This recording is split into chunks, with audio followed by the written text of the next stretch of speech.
Hey everyone, this is Cynthia, Psychic and Astrologer. So this is going to be the preview of the November horoscopes. So on November 4th, the new moon in Scorpio will also square Saturn and make an opposition to Uranus. This could bring about changes, and this could actually bring about opportunities for you to make changes. For instance, if you're looking for a whole new job, but it takes you to another state or another city, and this could be a time where you're not used to taking that kind of risk. So the changes could actually take you into a different place or a different area. This could also be greater risk at work, your career path, maybe greater risk in a relationship. So I feel that when it comes down to what it is that you want to do for yourself, I kind of feel that it's going to be a situation where if you're open to making those changes, this could actually bring about great opportunities for the long term. But this could also bring about stress and anxiety because you don't know what's going to be on the other side. And sometimes it's going to be a situation of taking those chances. And by taking those chances can be bring about great results. Maybe the results aren't that big, but some kind of result. And I get it. This could be a time of really meticulously looking over everything just to see, is this worth taking those chances?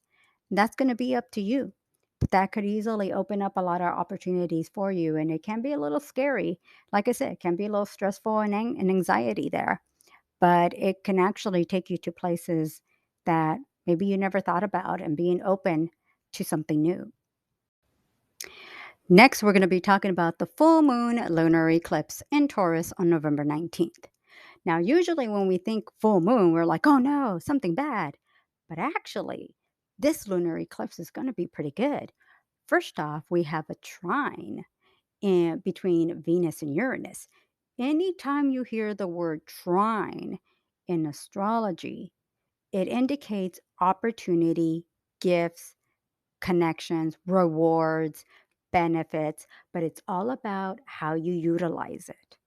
Then we're going to have a trine with Saturn.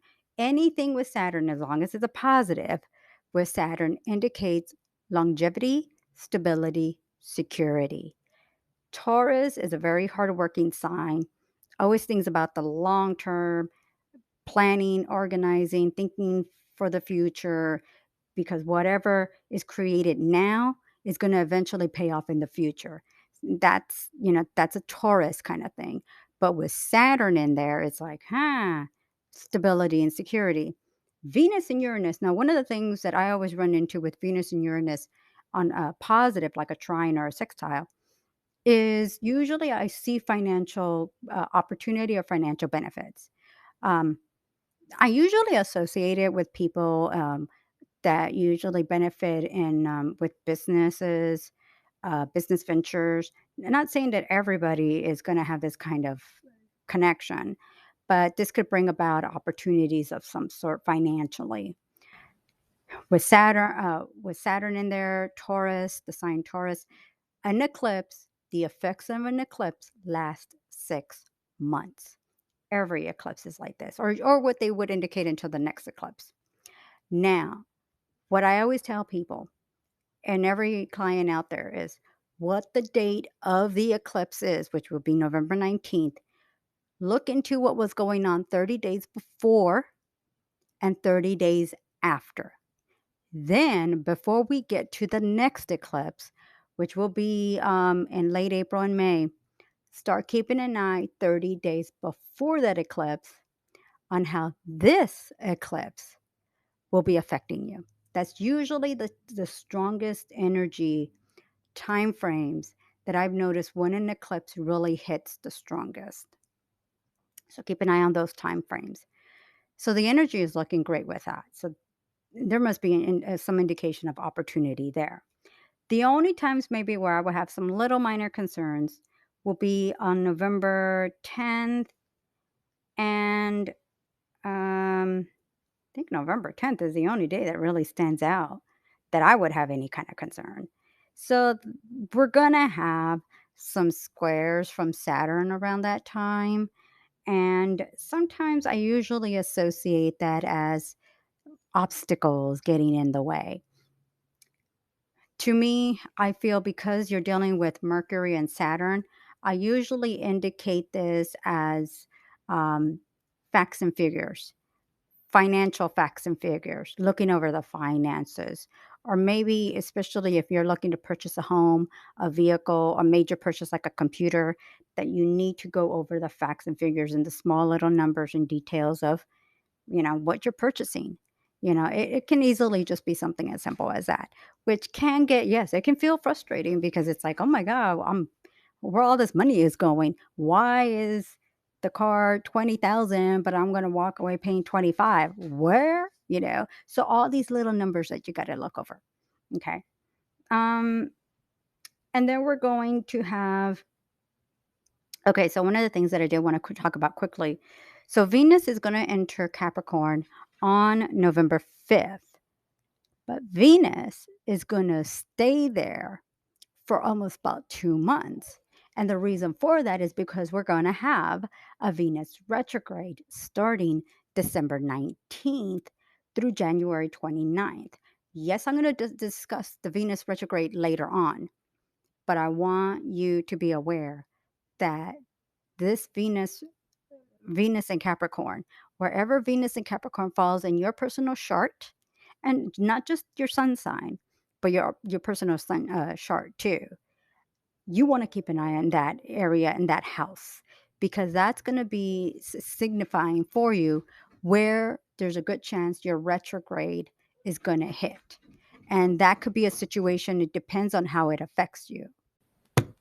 I think a big part of it at the end for you is really just going to be how you're going to utilize the new moon, the full moon eclipse.